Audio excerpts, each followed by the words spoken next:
क्या आपने कभी महसूस किया है कि आपने बहुत प्रार्थना की, बहुत विश्वास रखा लेकिन उत्तर नहीं मिला? आपने सपना देखा, मेहनत की लेकिन दरवाज़ा नहीं खुला। क्या आप खुद से पूछते हैं, परमेश्वर कब मेरी सुनेगा? Praise the Lord. आप सभी को प्रभु यीशु मसीह के पवित्र और महान नाम से स्वागत करती हूँ, एक नए दिन में एक नए संदेश के साथ, जो कि प्रेरणादायक है और परमेश्वर की योजना पर आधारित है। चलिए हम वचन की ओर जाते हैं और देखते हैं प्रतीक्षा में परमेश्वर की योजना क्या होता है। अंत तक वीडियो में बने रहे ताकि हम आपके लिए प्रार्थना करें। इस संदेश में हम समझेंगे कि प्रतीक्षा केवल देरी नहीं है, ये परमेश्वर की योजना का एक पवित्र हिस्सा है।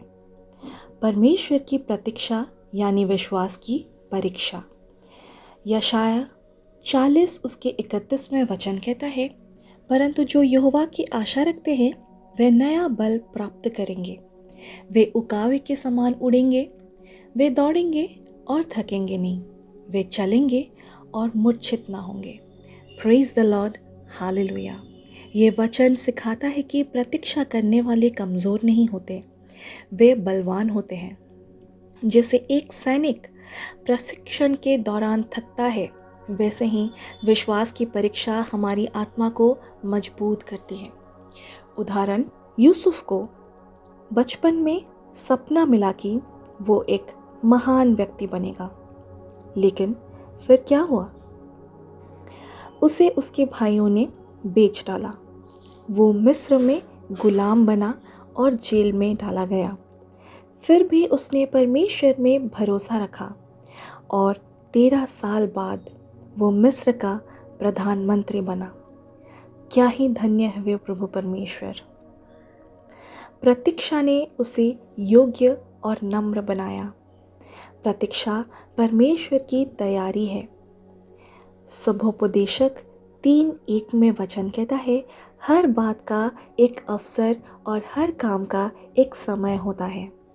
हम सोचते हैं मुझे अभी चाहिए, इसी वक्त चाहिए और तुरंत चाहिए, लेकिन परमेश्वर कहता है मैं तुझे उसके लिए तैयार कर रहा हूँ जो तुझे चाहिए।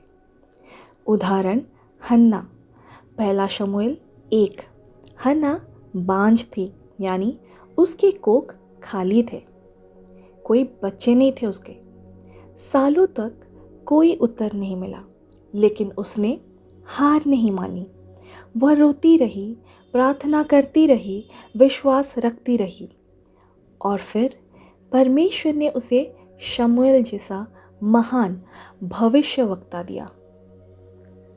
अगर हन्ना को जल्दी संतान मिलती तो शायद शमूएल ना होता, या शमूएल जैसे बना वैसे नहीं बनता। प्रतीक्षा में आशीर्वाद छुपा होता है। भजन संहिता उसके 27:14 में वचन कहता है, यहोवा की आशा रख, दृढ़ हो और तेरा मन बलवंत रहे।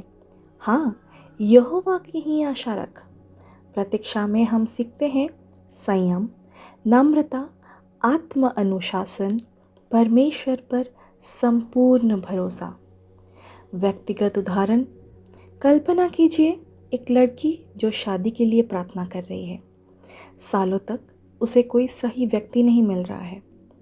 उसने हार मान ली, लेकिन फिर भी ईमानदारी से जीवन जीती रही, और एक दिन परमेश्वर ने उसे ऐसा जीवन साथी दिया जो न केवल अच्छा पति है, बल्कि उसकी आत्मिक यात्रा में साथी भी बन गया। देर से मिला, लेकिन सही और परमेश्वर की ओर से मिला। प्रतीक्षा के दौरान क्या करें?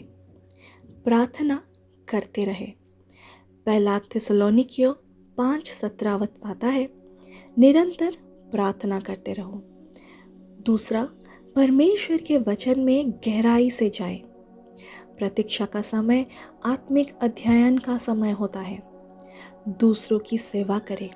जब हम दूसरों के लिए वरदान बनते हैं, परमेश्वर हमारी ज़रूरतों का ख्याल रखता है। कृतज्ञ रहे। पहला थिस्सलुनीकियों 5:18 कहता है, हर बात में धन्यवाद करो। क्यों प्रतीक्षा करना महत्वपूर्ण है? परमेश्वर हमारे भविष्य को हमसे बेहतर जानता है। कभी कभी यदि परमेश्वर तुरंत दे दे जो हम मांगते हैं तो हमें उसका मूल्य समझ में नहीं आएगा। प्रतीक्षा में हमारा चरित्र बनता है।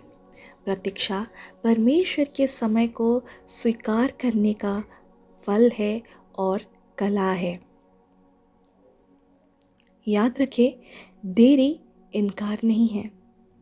परमेश्वर कभी देर नहीं करता, वो हमेशा सही समय पर काम करता है, क्योंकि दर्शन अभी नियत समय के लिए है।